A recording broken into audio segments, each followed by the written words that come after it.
この番組は角川書店とご覧のスポンサーの提供でお送りします。 Assalamualaikum warahmatullahi wabarakatuh. Di pertemuan kali ini kita akan membahas itu permainan bola kecil juga. Lanjutan dari minggu kemarin. Minggu kemarin kan kita softball, berarti minggu sekarang juga kita akan masih membahas tentang softball. Dalam minggu sekarang kita akan membahas tentang itu pertama peraturan dan alat-alat yang diperlukan atau ukuran lapangan saat bermain softball. Dulu kita mungkin sudah belajar juga kasti apa itu. Permain softball ini dilakukan oleh dua tim. Masing-masing tim itu mempunyai 9 pemain. Jika misalnya satu pemain sudah digantikan oleh pemain yang lain, maka pemain yang digantikan ini tidak boleh melakukan permainan lagi. Berarti harus menunggu mungkin rolling yang berikutnya.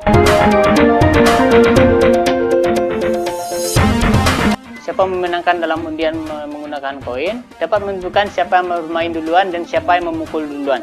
Siapa memukul duluan, siapa menjaga duluan.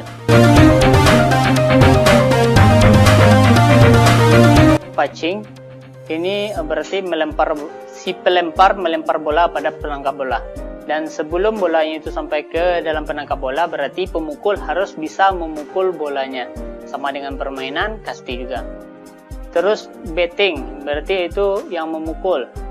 Jadi si pemukul ini harus berhasil memukul bolanya. Selanjutnya itu adalah strike. Strike ini terjadi apabila si pemukul tidak bisa memukul bola. Jadi ini strike dan dia harus digantikan. Dia harus out, berarti keluar dari permainan. Selanjutnya itu adalah ball. Ball ini terjadi adalah jika si pelempar itu melempar bolanya tidak di zona area pemukul lawan. Contohnya seperti ini, mungkin waktu di SD dulu kita saat main bola kasti lemparannya itu ngaur jauh ke kiri jauh ke kanan, berarti itu adalah kesalahan. Jadi lemparnya itu harus pas di bagian area pemukul lawan. Oke, mungkin banyak lagi istilah-istilah lain dalam permainan softball. Ada peraturan lagi, kapan si pelari ini dinyatakan mati atau misalnya dinyatakan tidak bisa mengikuti pertandingan saat itu bila dia disentuh oleh si penjaga base sebelum atau saat keluar dari base-nya. Selanjutnya bila base yang akan dituju oleh si pelari ini sudah diinjak oleh penjaga base dengan memegang bolanya, berarti si pemain itu out. Juga kapan dikatakan pemain ini mati atau pemain ini keluar dari permainan, saat si pelari ini mengganggu si pitcher saat menangkap bola. Selanjutnya itu kena bola yang dipukul oleh si pemukul, dan saat si pemukul ini memukul bola, bolanya itu pergi ke pihak si pelari. Pada saat si pelari ini keluar dari base dan bolanya kena ke si pelari tersebut, maka otomatis pelari itu out, keluar. Ada juga peraturan-peraturan khusus dalam permainan softball. Contohnya seperti ini, dalam 7 permainan, jika ditotalkan skornya itu hasilnya itu seri, ya. Dalam 7 permainan jika ditotalkan berapa jumlah menangnya dan totalnya itu seri, maka dilakukan permainan tambahan atau inning tambahan, dan waktu istirahat atau waktu time out diberikan masing-masing tim itu hanya 1 kali dalam 7 kali permainan. Dan waktu time outnya cuma dibataskan itu 1 menit.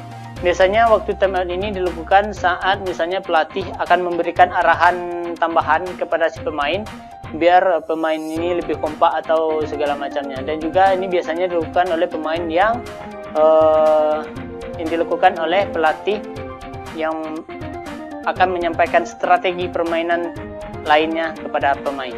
Dan juga saat melakukan lemparan, ini peraturan tambahannya. Saat melempar bola, si pelempar tidak boleh melakukan gerakan tambahan.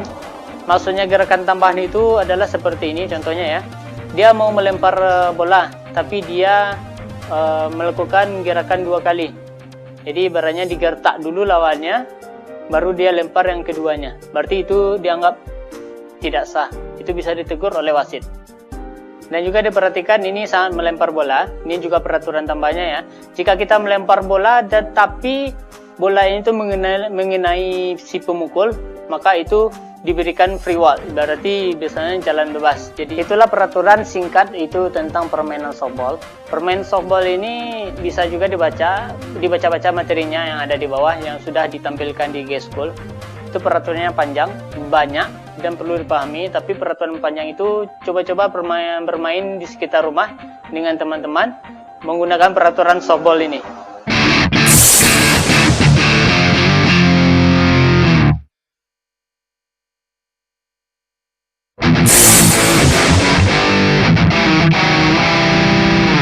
Dan selanjutnya kita akan membahas itu ukuran lapangan dan sarana prasarana dan permainan softball. Tentu kita memerlukan pemukulnya, kita memerlukan penangkap bolanya atau sarung tangannya. Kita juga memerlukan pengamannya. Maksudnya pengaman ini mungkin helm, ya. Tapi kalau misalnya untuk permainan kita di rumah atau segala macam, mungkin helm kita main hati-hati aja, karena nggak mungkin juga kita memesan helm. Helm ini digunakan biasanya oleh si penangkap bola. Si penangkap bola yang berada di samping atau di belakang dari si pemukul. Selanjutnya kita juga memerlukan base-nya. Setiap jarak masing-masing base-nya silakan dibaca di sini.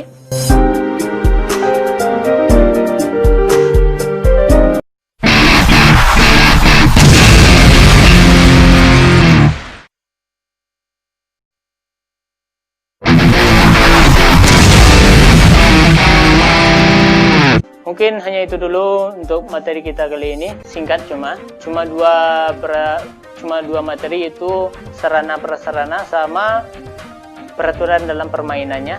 Minggu depan kita mungkin akan membahas komponen olahraga apa saja yang terkandung dalam permainan softball ini, dan mungkin juga kita akan membahas juga bentuk-bentuk latihan yang cocok dalam permainan softball ini.